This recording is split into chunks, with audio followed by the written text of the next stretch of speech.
Hello guys, आप लोग कैसे हो। मैं अजीत प्रताप यादव आप लोगों के लिए नई वीडियो लेके आ गया। आज इस वीडियो में डिस्कस करूंगा कि अनसर्टेनिटी क्या होती है, मापन और अनिश्चितता, मेजरमेंट अनसर्टेनिटी और अनिश्चितता बजट, अनसर्टेनिटी बजट कैसे बनाएंगे। तो गाइस, जैसा कि आप लोग जानते हैं, मेरा यूट्यूब चैनल है आयुष्मान स्टडी पॉइंट के नाम से।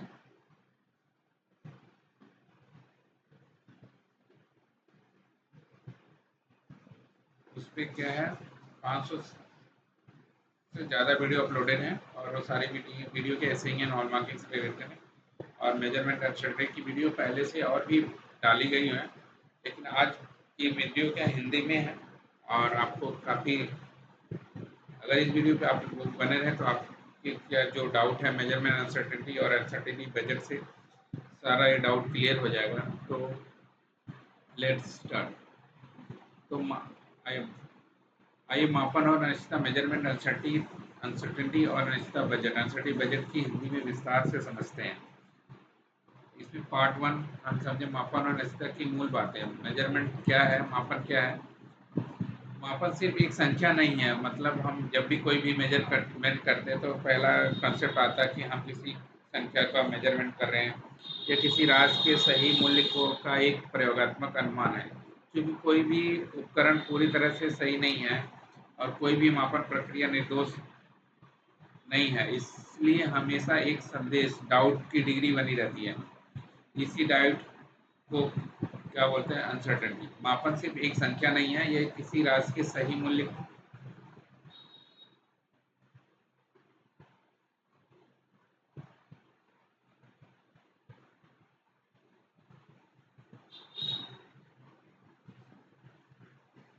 मापन सिर्फ एक संख्या नहीं है, यह किसी राशि के सही मूल्य का एक प्रयोगात्मक अनुमान है। चूंकि कोई भी उपकरण पूरी तरह से सही नहीं है और कोई भी मापन प्रक्रिया निर्दोष नहीं है, इसलिए हमेशा एक संदेश, डाउट डिग्री बनी रहती है।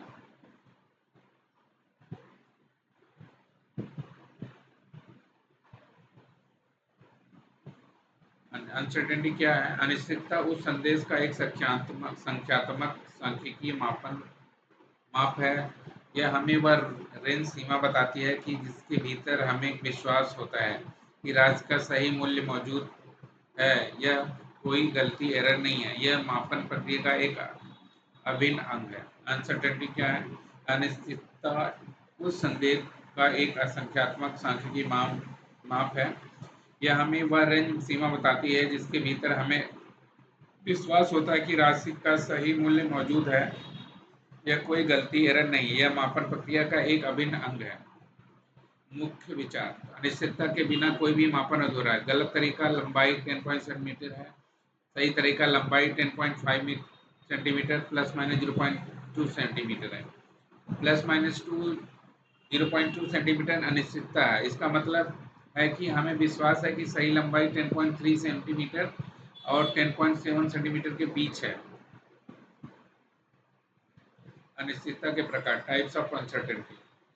अनिश्चितता दो प्रकार की होती है, type A and type B.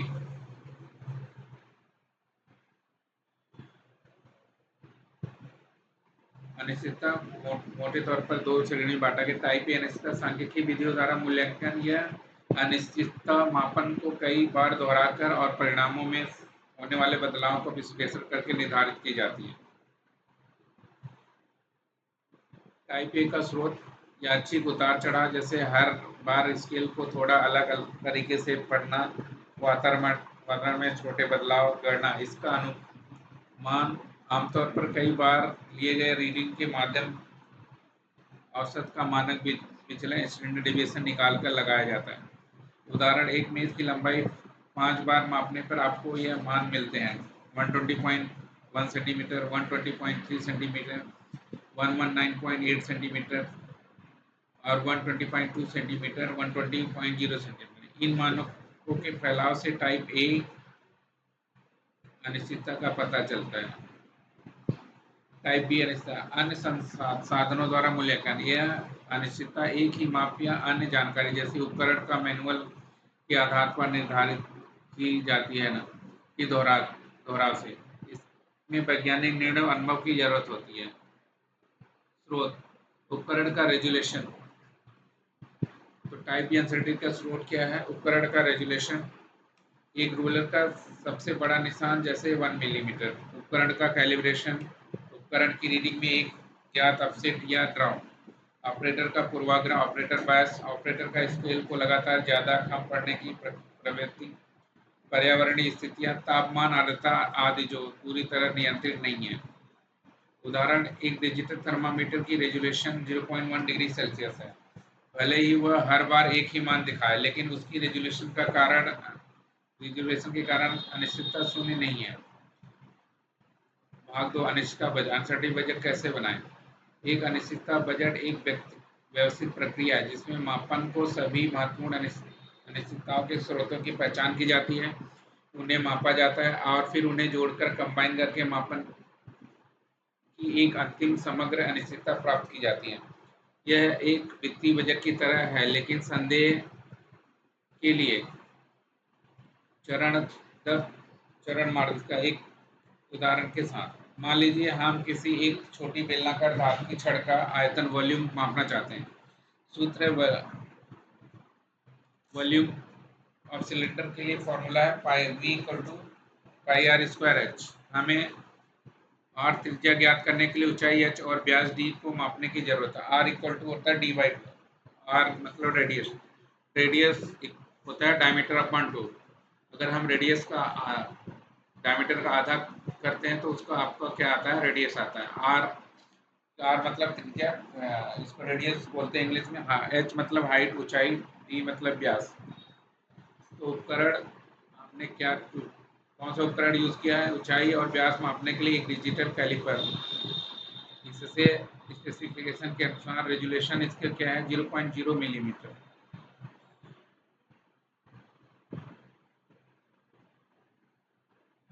और शुद्धता,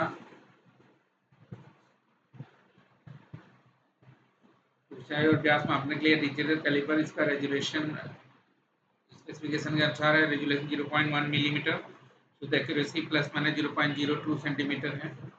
चरण और मापन प्रक्रिया को परिभाषित करें। तो जब भी हम अनसर्टेनिटी कैलकुलेट करते हैं, मापन किस तरह से करते हैं उस प्रोसेस को आपको डिफाइन करना होता है।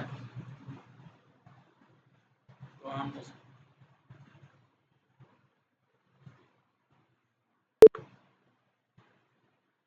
मापन को परिभाषित कर रहे हैं। मापी जाने वाली राशि मेजरेंट क्या है? आयतन।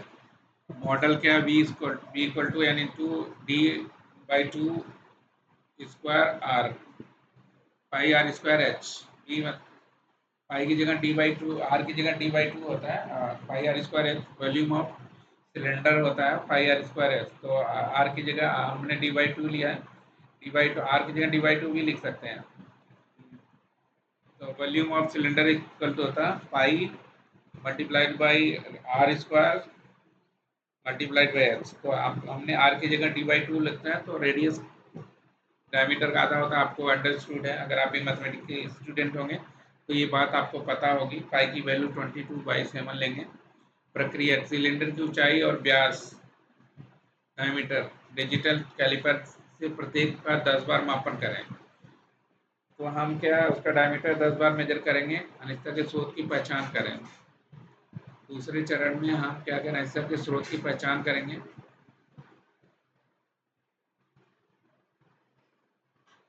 प्रत्येक इनपुट राशि एच और डी के लिए अनिश्चितता के सभी स्रोतों की सूची बनाएं। ऊंचाई, व्यास के लिए टाइप ए पुनरावृत्ति रिपीटेबिलिटी, 10 बार के मापन से आई विभिन्न मानों में अंतर।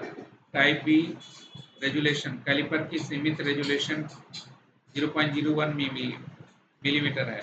टाइप बी कैलिब्रेशन, निर्माता द्वारा बताई गई कैलिबर की शुद्धता प्लस माइनस 0.02 मिलीमीटर है। हम इसे एक सिस्टमेटिक ऑफसेट मानते हैं। चरण 3, प्रत्येक अनिश्चितता की मापे मात्रा निर्धारित करें। हमें प्रत्येक अनिश्चितता को मानक अनिश्चितता स्टैंडर्ड अनसर्टेनिटी के रूप में व्यक्त करना है, और जो अनिवार्य रूप से एक मानक विचलन स्टैंडर्ड डेविएशन है। ये टाइप ए अनिश्चितता पुनरावृत्ति की गणना। मान लीजिए हमने ऊंचाई 10 बार मापी और उसका औसत h 25.42 मिलीमीटर है। इन रीडिंग का मानक विचलन 0.08 मिलीमीटर है। औसत ऊंचाई की मानक अनिश्चितता standard u a h equal to मानक विचलन डिवाइड बाय √10। तो मानक विचलन हमारा कितना है टर्निटी का 0.008 डिवाइड बाय √10। तो इसकी वैल्यू आएगी जो आपका 0.0025 मिलीमीटर। अब ये हमारे type A uncertainty standard uncertainty आ गई। टाइप बी अनसर्टेनिटी की गणना हम करेंगे रेजुलेशन माना कि मान कहीं भी प्लस माइनस 0.005 मिलीमीटर है, रेजोल्यूशन का आधा के भीतर हो सकता है। हम एक आयताकार वितरण सभी मान समान रूप से संभावित है मानते हैं। आयताकार वितरण के लिए मानक अनिश्चितता का की वैल्यूतरण √3 है। तो standard uncertainty H equal to standard की resolution D 0.0025 millimetre divide by √3। तो आपकी वैल्यू आएगी 0.0029 मिलीमीटर। कैलिब्रेशन अनसर्टेनिटी निर्माता का शुद्धता विवरण प्लस माइनस 0.02 मिलीमीटर यह एक सीमा के रूप में लिया जाता है। हम अक्सर आयताकार वितरण मानते हैं, रेक्टेंगुलर डिस्ट्रीब्यूशन मानते हैं। U calibration equal to u calibration d 0.02 millimetre divide by √3। तो आपकी वैल्यू आएगी ये 0.0015। तो हमारी क्या है रिपीटेबिलिटी से कितना आया था हमारा 0.008 मिलीमीटर 0.005 मिलीमीटर स्टैंडर्ड। फिर रेजुलेशन से हमारी क्या आई 0.005 0.0029 और कैलिब्रेशन सर्टिफिकेट से हमारे अनिश्चितता क्या है 0.0115 मिलीमीटर। प्रत्येक चरण इनपुट राशि के लिए अनिश्चितताओं का संयोजन करें। अब हम इन सारी ये जो हमें तीनों मिली हैं उसको हम जोड़ देते हैं। ऊंचाई और ब्याज दी अनिश्चितताओं को अलग अलग संयोजित करें। चूंकि स्रोत स्वतंत्र हैं हम इन्हें रूट सम स्क्वायर विधि का प्रयोग करके संयोजित करेंगे। अब उसको हम सारी अनिश्चितता को root sum square u a h square uncertainty a u resolution और यू कैलिब्रेशन का स्क्वायर। तो यू हमारा जो यू ए था 0.0025 का स्क्वायर प्लस रेजुलेशन से 0.0029 अनसर्टेनिटी मिली थी प्लस आपका कैलिब्रेशन सर्टिफिकेट से हमारा 0.0015 था, उसका हमने स्क्वायर कर दिया। स्क्वायर करने के बाद हम इनका करने के बाद स्क्वायर की वैल्यू होती है 0.00625 0.00841 प्लस 0.1325 मिलीमीटर। तो यू एच इक्वल टू का सबका मीन ऐड करने के बाद 0.00146991 इसका हम रूट ले लिया तो 0.012 मिलीमीटर आई रेजोल्यूशन। मान लीजिए ब्याज के लिए भी हमें यह मिलता है कि यू डी तो कंबाइंड अनसर्टेनिटी कितनी है 0.123 मिलीमीटर के समान। अब पांचवें चरण में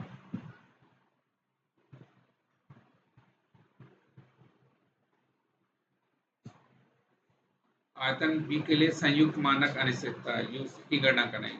यह सबसे जटिल चरण है। इसमें हमने देखा कि एच और डी की अनिश्चितता बी की अनिश्चितता को प्रभावित करती है। इसी अनिश्चितता का प्रसार प्रोपागेशन ऑफ अनसर्टेनिटी कहते हैं। यह स्वतंत्र रूप से इनपुट के लिए सूत्र है।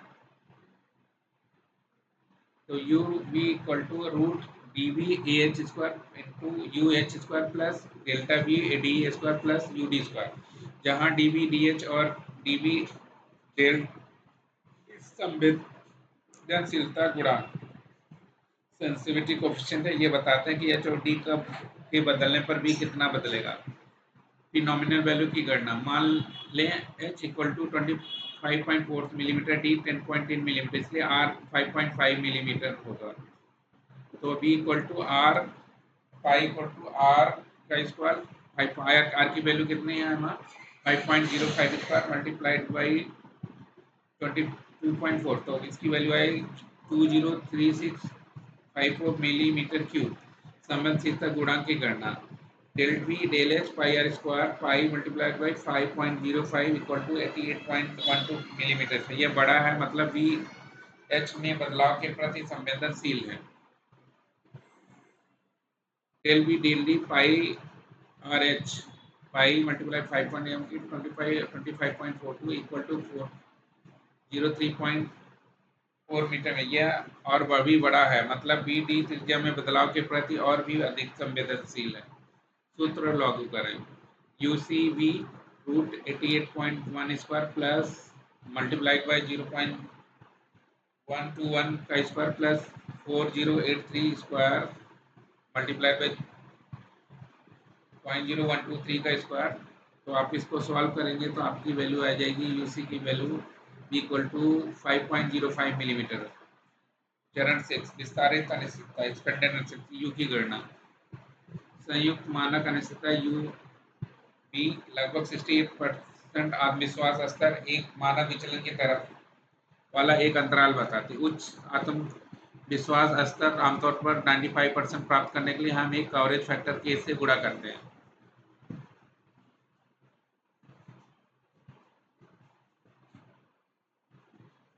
95% कॉन्फिडेंस लेवल के लिए आत्मविश्वास स्तर के लिए के आमतौर पर 2 होता है। विस्तारित से यू इक्वल टू के इंटू यू। तो यू भी आपका कंबाइंड अनसर्टेनिटी एक्सपेंडेड अनसर्टेनिटी आ जाएगी 2 मल्टीप्लाइड बाई 5.05 मिलीमीटर का इक्वल टू 10.1 मिलीमीटर। तो 7 चरण में आप अंतिम मापन परिणाम बताएं। रिपोर्टिंग ऑफ रिजल्ट बेलनाकार छड़ का आयतन v equal to 2036.5 millimetre square plus minus 10.1 millimetre cube. बताई गई अनिश्चितता एक विस्तारित अनिश्चितता जिसका coverage factor k equal to 2 है जो लगभग 95% आत्मविश्वास स्तर के अनुरूप है। तो सारांश तालिका, यह तालिका सभी योगदानों को स्पष्ट रूप से दर्शाती है जिससे यह देखना आसान हो जाता है कि किस स्रोत का प्रभाव सबसे अधिक है। अनिश्चितता का प्रकार मानक अनिश्चितता, संवेदनशीलता गुणांक और यूसीबी में योगदान में ऊंचाई h 25.42 प्लस माइनस 0.0121 संवेदनशीलता गुणांक 80.12 0.97 पुनरावृत्ति ए प्लस माइनस 0.025 और संवेदनशीलता 80.12 और यूसीबी में योगदान millimetre square 0.02 resolution b plus minus 0.029 संवेदनशीलता गुणांक 80.12 0.23 योगदान है इसमें। कैलिब्रेशन बी इसका अनसर्टेनिटी प्लस माइनस 0.015 संवेदनशीलता गुणांक 80.12 है और इसका वैल्यू है 0.92।